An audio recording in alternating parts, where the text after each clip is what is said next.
नमस्कार। हर हर महादेव। आप सभी का हमारे चैनल पर हार्दिक स्वागत है। यहाँ आपको सनातन धर्म, भगवान शिव, हमारे पौराणिक इतिहास और आध्यात्मिक ज्ञान से जुड़ी रोचक और प्रेरणादायक जानकारी मिलेगी।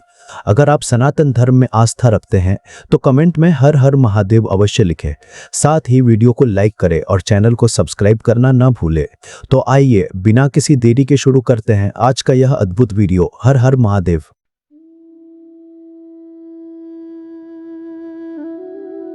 जय श्री कृष्णा। राधे राधे भक्तों, अगर आपके भी घर में लगा है सदाबहार का पौधा तो आपके रोंगटे खड़े हो जाएंगे। सदाबहार फूल के कुछ ऐसे डरावने रहस्य जो कोई आपको नहीं बताएगा। ये पौधा हर कोई अपने घर में लगाता है, लेकिन इसके फायदे और नुकसान के बारे में कोई नहीं जानता है। यदि आपने भी लगा रखा है घर में सदाबहार का पौधा या गलती से घर में उगाया है तो तुरंत करें।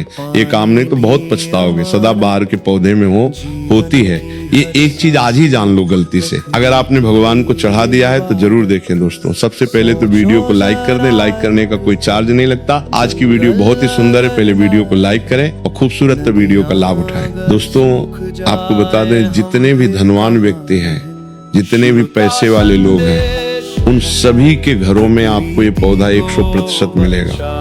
और दोस्तों आपको बता दें कि सदाबहार का जो पौधा होता है उसमें कई फूल खिलते हैं।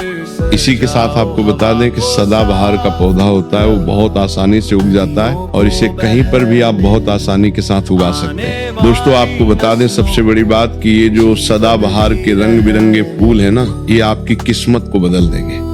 आपकी किस्मत को रातों रात चमका देंगे। जी हाँ दोस्तों, जिस तरह से ये रंग बिरंगे फूल होते हैं और जैसे ये रंग बिरंगे कलर के होते हैं, उसी तरह से ये तुम्हारी जिंदगी में भी रंग बिरंगे रंग भर देंगे।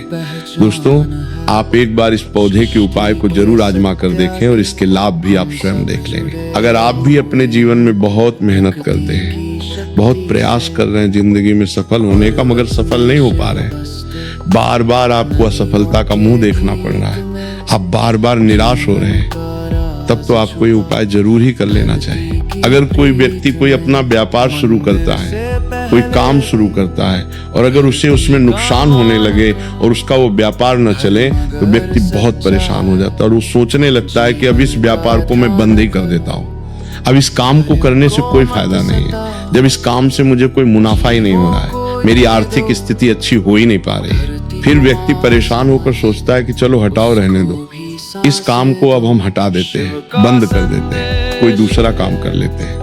और इसी तरह से व्यक्ति काम भी बदलते रहते हैं, बहुत कोशिश करते हैं, लेकिन उसके बावजूद उनको सफलता प्राप्त नहीं हो पाती है जैसा वो चाहते हैं। उनकी मनोकामना पूरी नहीं हो पाती है, उनका व्यापार नहीं चल पाता है। तो अगर आप भी अपने जीवन में कोई व्यापार कर रहे हैं और आपको बार बार उसमें नुकसान देखने को मिल रहा है, या जो भी काम आपने शुरू किया है वो काम आपका नहीं चल पा रहा है, जिस चीज को लेकर आप बहुत ज्यादा परेशान हैं, किसी विशेष क्षेत्र में आपने तैयारी कर रखी है लेकिन उसमें भी आपको सफलता प्राप्त नहीं हो पा रही है, तब आपको एक बार, सिर्फ एक बार इस उपाय को जरूर करके देखना चाहिए। आप इसके परिणाम और इसके लाभ, इसके चमत्कारी लाभ आप खुद देख लेंगे।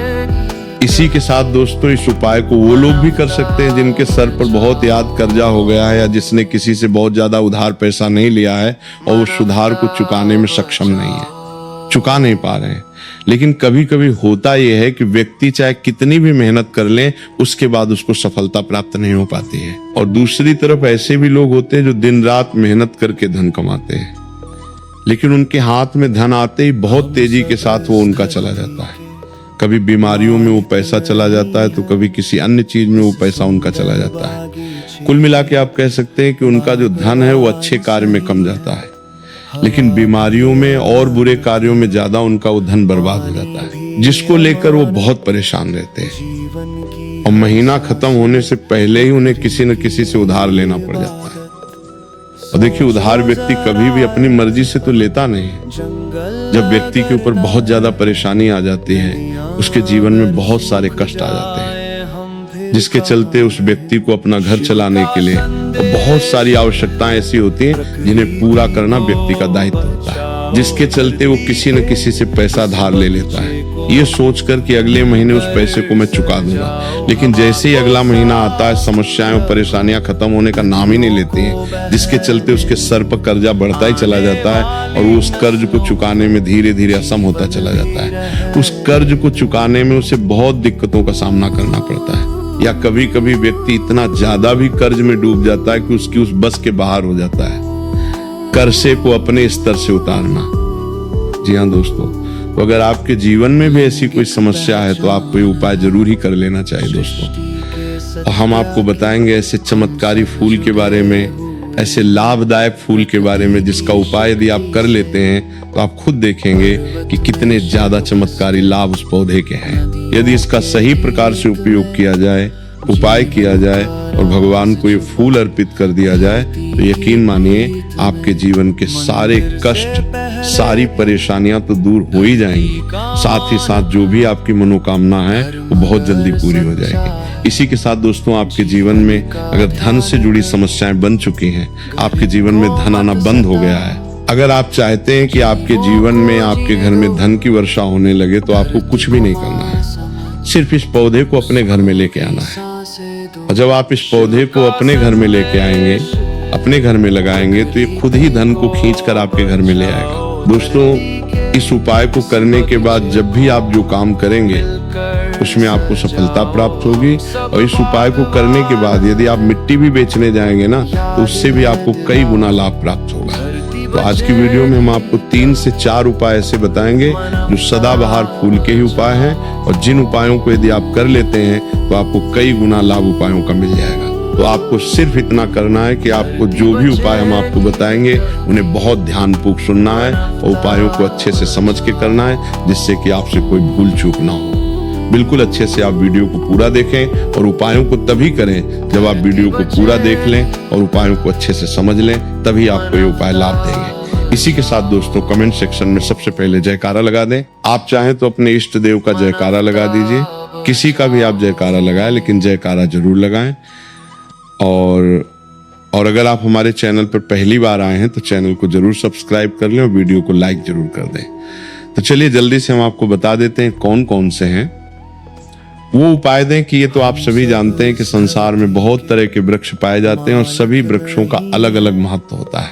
उन्हीं में से कुछ पेड़ पौधे, कुछ वृक्ष ऐसे होते हैं जो देवी तुल्य होते हैं। मतलब कहने का है कि जिन्हें देह का दर्जा प्रदान किया गया है, जिन्हें देवताओं का दर्जा प्रदान किया गया है। जैसा कि आप जानते हैं, तुलसी का पौधा हो गया, पीपल का वृक्ष हो गया, बट वृक्ष हो गया, ये सभी बहुत पूजनीय पौधे माने गए हैं।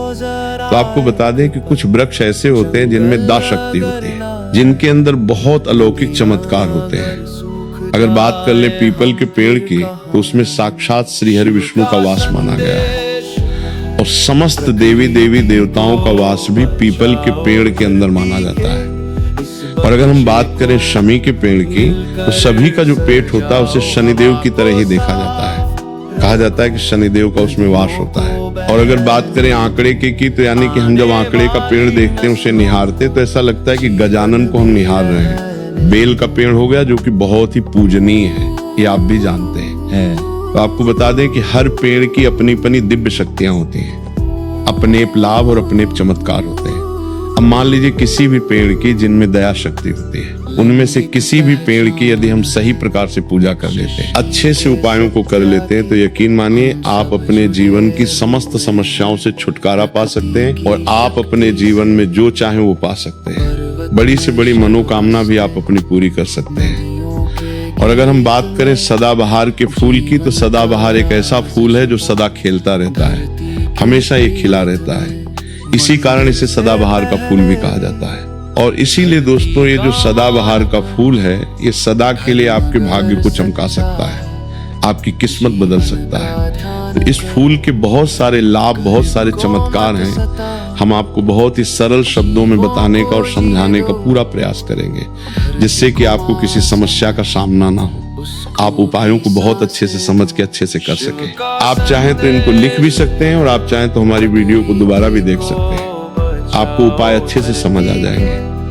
तो देखिए, अगर बात करें सदाबहार के फूल की, उस पौधे की, तो सदाबहार के 2 रंग के फूल होते हैं। एक फूल होता है सफेद रंग का और वहीं दूसरा जो फूल होता है वो होता है गुलाबी रंग का। आपने देखा भी होगा, हल्का गुलाबी रंग का फूल होता है। तो आपकी जानकारी के लिए बता दें कि सफेद रंग का जो सदाबहार का फूल होता है वो माता लक्ष्मी को प्रसन्न करने के लिए बहुत ही कम, अगर फूल है बहुत ही ज्यादा माता लक्ष्मी को फूल पसंद है, और गुलाबी रंग का जो सदाबहार का फूल होता है वो भी माता लक्ष्मी को अति प्रिय होता है, क्योंकि गुलाबी रंग तो माता रानी का सबसे ज्यादा प्रिय रंग है। तो जब आप सदाबहार के इन फूलों का कोई उपाय करते हैं तो इसका मतलब है कि धन खींचने की चाबी आपने अपने पास रख ली है, धन खींचने का पौधा अब आपने अपने घर पे लगा लिया है। इसी के साथ दोस्तों आपको बता दें कि शिव जी को सफेद रंग का जो सदाबहार का पुष्प होता है, जो फूल होता है, शिव जी को सफेद रंग का सदाबहार का पुष्प बहुत ज्यादा प्रिय होता है। यदि आप इस सफेद रंग के पुष्प को शिव जी को अर्पित करते हैं तो आपके जीवन की बहुत सारी समस्याओं से आपको छुटकारा मिल जाएगा और आपके जीवन में जो भी राहु केतु का दोष है वो भी पूरी तरह से समाप्त हो जाएगा। तो जब भी आप इस सफेद रंग के पुष्प को शिव जी को अर्पित करें या माता रानी को अर्पित करें तो आप अपनी मनोकामना बोल दें, आपकी कैसी भी कामना है वो जरूर पूरी हो जाएगी। और यदि आप इस सफेद रंग के पुष्प को शिव जी को अर्पित करते हैं तो शनिदेव भी आपसे बहुत प्रसन्न होते हैं। अगर आपके पास सदाबहार के पुष्प हैं, आपके घर में कोई पौधा लगा है तो बहुत अच्छा है, लेकिन अगर आपके घर में सदाबहार का फूल नहीं है, पौधा नहीं है, तो आपको अपने आसपास ये बहुत ही आसानी से प्राप्त हो जाएंगे, वहां से भी आप इन फूलों को ले सकते हैं। तो चलिए सबसे पहला उपाय हम आपको बता देते हैं कि आपको सफेद रंग के सदाबहार के पुष्प लेने हैं और किस दिन इस उपाय को करना है। आपको ये उपाय करना है शुक्रवार के दिन। तो दोस्तों आपको सफेद रंग के पुष्प तोड़ कर लाना है और उनसे ही आपको उपाय करना है। तो उपाय आप कैसे करेंगे, चीज को भी आप अच्छे से समझ लीजिए। तो देखिए, आपको सूर्यास्त होने से पहले पहले फूलों को तोड़ कर लाना है। तो आपको कितने फूल तोड़ कर लाने हैं? या तो आपको 27 फूल तोड़ कर लाने और या फिर आपको 21 फूल तोड़ कर लाने हैं। अगर आप 27 फूल तोड़ते हैं तो उसका उपाय अलग है, और यदि आप 21 फूल तोड़ कर लेके आते हैं तो उसका उपाय अलग है, लेकिन हम आपको बताएंगे। तो इसीलिए वीडियो में अच्छे से बने रहें और उपायों को अच्छे से समझाएं। तो अगर आप 27 फूल तोड़ कर लाए हैं सफेद रंग के, ठीक है ना, सदाबहार के 27 फूल सफेद रंग के यदि आप तोड़ कर लेके आए हैं, जब आप 27 फूल सफेद रंग के सदाबहार के तोड़ कर ले आएंगे, उसके बाद आपको अपने घर के मंदिर के पास आना है और आपको लेना है एक दिया, और लंबी बात का आपको एक दीपक जलाना है। दीपक आपकी का जला सकते हैं। उसके बाद आपको एक लाल रंग का छोटा सा कपड़ा लेना है और लाल कपड़ा वहां मंदिर में आपको बिछा देना है। अब आपको मौली के धागे से लपेटकर इन फूलों की माला बना लेनी है। तो आपने जो 27 फूलों की माला बनाई है उस माला को आपको माता लक्ष्मी को अर्पित करना है, उनको पहनाना है। लेकिन जब आप ये माला पहनाएं उससे पहले आपको 27 लक्ष्मी मैया के किसी भी मंत्र का जाप करना है। अगर आपको कोई मंत्र याद नहीं है तो आप बहुत सीधा सरल सा मंत्र महालक्ष्मी नमः इस मंत्र का 27 बार जप कर लें। उसके बाद आप माता रानी को ये माला कर दें। उसके बाद आपको माता रानी को कुमकुम हल्दी का तिलक लगाना है और उसके बाद आपको महालक्ष्मी चालीसा का पाठ भी करना है और फिर उसके बाद आपको माता रानी की आरती करनी है। इस बात का ध्यान रहे कि जब आप चालीसा कर लेंगे उसके बाद आपने जो लाल कपड़ा लिया है उस पे आपको हल्दी से स्वास्तिक बनाना है और उस लाल कपड़े पे आपको जो स्वास्तिक आपने बनाया है उस स्वास्तिक के ऊपर यदि आपने 21 फूलों की माला माता रानी को अर्पित करे हैं तो 21 चावल के दाने आपको स्वास्थ्य रखने हैं। और अगर 27 फूलों की माला आपने माता रानी को अर्पित की है तो 27 ही चावल के दाने आपको स्वास्थ्य पे रखने हैं। लेकिन ध्यान रहे कि चावल बिल्कुल भी टूटा फूटा खंडित नहीं होना चाहिए। और जब आप चावल स्वास्तिक डालेंगे तब भी आपको और महालक्ष्मी नम का जप भी करना है। इसके साथ ही साथ अब जो माला आपने माता रानी को अर्पित की थी वही माला आपको इस स्वास्तिक के ऊपर रख देनी है। अब इसके बाद आपको माता रानी के मंदिर से सिंदूर लेके आना है और आप चाहें तो घर का सिंदूर भी रख सकते हैं। अब आपने जो माला रखी है उस लाल कपड़े पर उस माला पर आपको सिंदूर छिड़क देना है। अब इसके बाद आपको उस लाल कपड़े की पोटली बना देनी है और इसके बाद दोस्तों आपको उस पोटली को उसी दिन, ठीक है ना, शुक्रवार के दिन रात्रि के समय में उस पोटली को रख देना है अपने धन रखने वाले स्थान पर, अपनी तिजोरी। मेन दोस्तों आपको पता है ये उपाय आपको रात्रि के समय करीब 8 बजे के आसपास आपको करना है। वैसे तो आप सूर्यास्त के बाद कभी भी इस उपाय को कर सकते हैं, मगर आप 8 से 9 के बीच करते हैं तो बहुत ही उत्तम रहेगा।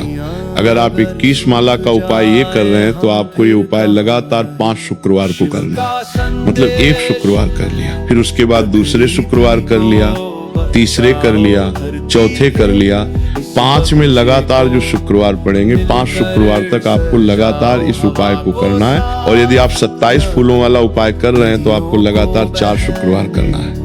तो देखिए, उपाय चाहे आप 4 शुक्रवार कर रहे हैं या 5 शुक्रवार कर रहे हैं, आप इस बात का ध्यान रखें कि आपको अलग अलग पोटली नहीं बनानी है। आपने जो सबसे पहली पोटली बनाई है उसी पोटली को आपको लेना है। माला तो आपको हर बार नहीं लेनी है, चावल भी आपको हर बार ही लेने हैं, लेकिन उसी पोटली के अंदर आपको उन सारी चीजों को रखते चले जाना है। अब देखिए, 5वां जो शुक्रवार होगा, चाहे 5 शुक्रवार आप ये उपाय कर रहे हैं या 4 शुक्रवार कर रहे हैं, तो जो 5 अब शुक्रवार होगा उस 5 शुक्रवार को आपको इस पोटली को लेना है और आपके घर में जहां पे भी मिट्टी हो, मान लीजिए आपके घर में कहीं पे भी मिट्टी है तो वहां पे आपको इसको मिट्टी में दबा देना है। और अगर मान लो आपके घर में मिट्टी कहीं पे भी नहीं है, पूरी जगह पे आपका फर्श है, तब आपके घर में गमला तो जरूर होगा, तो आप इसे गमले में दबा दीजिए। और आप इस चीज का पूरा ध्यान रखें कि आपको पोटली को पूरी तरीके से नहीं दबाना है। आपने पोटली के अंदर जो माला रखी थी, जो चावल रखे थे, उन चीजों को आपको मिट्टी के अंदर डालना है। कपड़े को आपको मिट्टी के अंदर नहीं डालना है। जो लाल कपड़ा लिया है उसको आपको नहीं डालना है। तो दोस्तों, ये उपाय बहुत आसान है, बहुत ज्यादा कठिन उपाय नहीं है। यदि आप इस उपाय को कर लेते हैं, फिर आपके जीवन में धन से जुड़ी जो भी समस्या है वो तो समाप्त हो ही जाएगी। आपके जीवन में धन आने के बहुत सारे मार्ग भी खुल जाएंगे, बहुत सारे रास्ते आपके जीवन में खुल जाएंगे, जहां से आपको धन प्राप्त होता रहेगा। और जो धन आपको प्राप्त होगा उसमें निरंतर आपको वृद्धि भी देखने को मिलेगी। और आपको बता रहे होंगे, दें, इस उपाय को करने से आपके घर में स्थिर लक्ष्मी का वास होगा।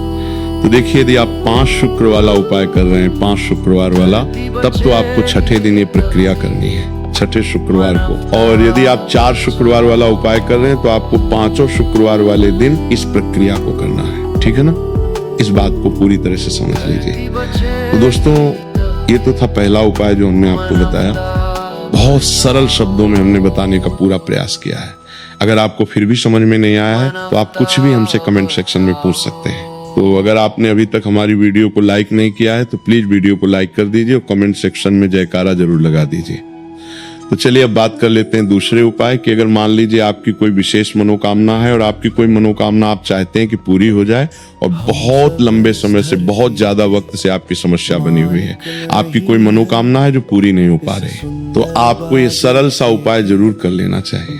चाहे आपकी कैसी भी मनोकामना हो, जैसे मान लीजिए आपके जीवन में संतोष सुख आपको प्राप्त नहीं हो पाया है और आप चाहते हैं कि आपको संतान की प्राप्ति हो जाए, या फिर आप एक अच्छे जीवन साथी की कामना करते हैं, आपके विवाह से जुड़ी कोई समस्या है, धन से जुड़ी कोई समस्या है, कहने का मतलब है कि हर प्रकार की समस्या का उपाय है। ये एक छोटा सा उपाय, तो दोस्तों ये उपाय बहुत ही ज्यादा खास उपाय है। क्यों? क्योंकि ये आपकी हर प्रकार की समस्या को समाप्त करता है और आपकी जो भी मनोकामना है उसे पूरी करता है। इसलिए ये उपाय बहुत ही ज्यादा खास हो जाता है। इसका